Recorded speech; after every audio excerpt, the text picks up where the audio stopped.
చెట్ల నుంచి ఆయుర్వేదిక్ మందులు కానీ చెట్ల నుంచి ఏమేమి లాభాలు వస్తాయో మీకు అవన్నీ తెలుసు.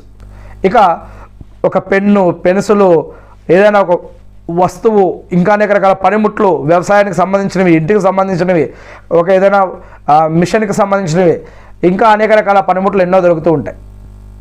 ఇక నీడ, బాటసారులకు మరియు జీవరాశులకు చల్లని నీడ దొరుకుతుంది. మరియు కొన్ని చెట్ల కింద కొన్ని గృహాలలో ఎక్కడ పడితే అక్కడ మీరు టాయిలెట్ని ఎక్కడ పడితే అక్కడ విచ్చలవిడిగా పోయకండి, మీ మర్మాంగాన్ని కాపాడుకోండి అని చెప్పడం జరిగింది.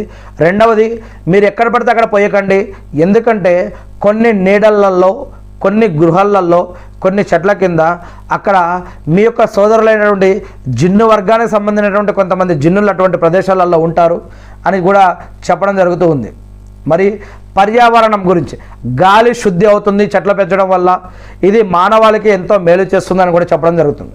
మరి భూమికి మనం ప్రతినిధులం, ఖలీఫాలమని అల్లా సుబ్హానహు వ తఆలా ఖురాన్లో తెలియజేస్తూ ఉన్నారు. ఖురాన్ ప్రకారం అల్లా మనిషిని భూమిపైన తన యొక్క ఖలీఫాగా అంటే ప్రతినిధిగా నియమించాడు. అంటే ఈ భూమిని, అందులోని వనరులను, ప్రకృతిని కాపాడాల్సిన బాధ్యత మనపై ఉంది. ఖలీఫాగా ప్రకృతిని నాశనం చేయడం అంటే అల్లా మనకు అప్పగించిన నమ్మకాన్ని, అమానతుని ఉల్లంఘించినట్టే. మరి పక్షులు మరియు జంతువులకు ఆశ్రయం కల్పించడం కూడా చాలా పుణ్యకార్యం. మనం నాటే ప్రతి చెట్టు కేవలం మనుషులకే కాకుండా లెక్కలేనన్ని జీవరాశులకు, చెట్టు కింద, భూమిలో, ఏర్లల్లో, బయట, పైన, ఆకాశంలో, అలా అనేక రకాల వాటికి ఇది నివాసంగా, ఆహార ప్రదాయనిగా ఎన్నో రకాలుగా ఉపయోగాలు ఉంటాయి. వీటన్నిటి వల్ల కూడా మనకు పుణ్యాలు లభిస్తాయి. అల్లాహు అక్బర్.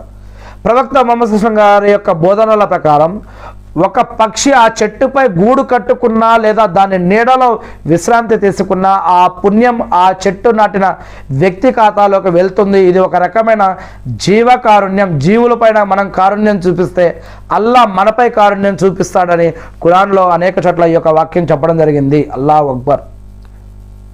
ఇక వృధా చేయకూడదు.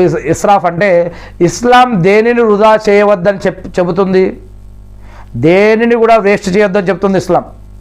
మరి నీటిని వృధా చేయకూడదు అని ఇస్లాం చెప్తూ ఉంది. చెట్లకు నీళ్లు పోయడానికి ఇస్లాం చెప్తూ ఉంది. ఉన్న చెట్లను అనవసరంగా నరికి వేయొద్దని చెప్తూ ఉంది. ఇక నిశ్చయంగా అల్లా వృధా చేసే వారిని ఇష్టపడడు అని ఖురాన్లో 7వ అధ్యాయం 31వ వాక్యంలో చెప్తూ జరుగుతుంది. సంపద, సంపాదన, సంతానము, అధికారము, ఆరోగ్యము, దేనినైనా సరే ఇచ్చిన దాన్ని కాపాడు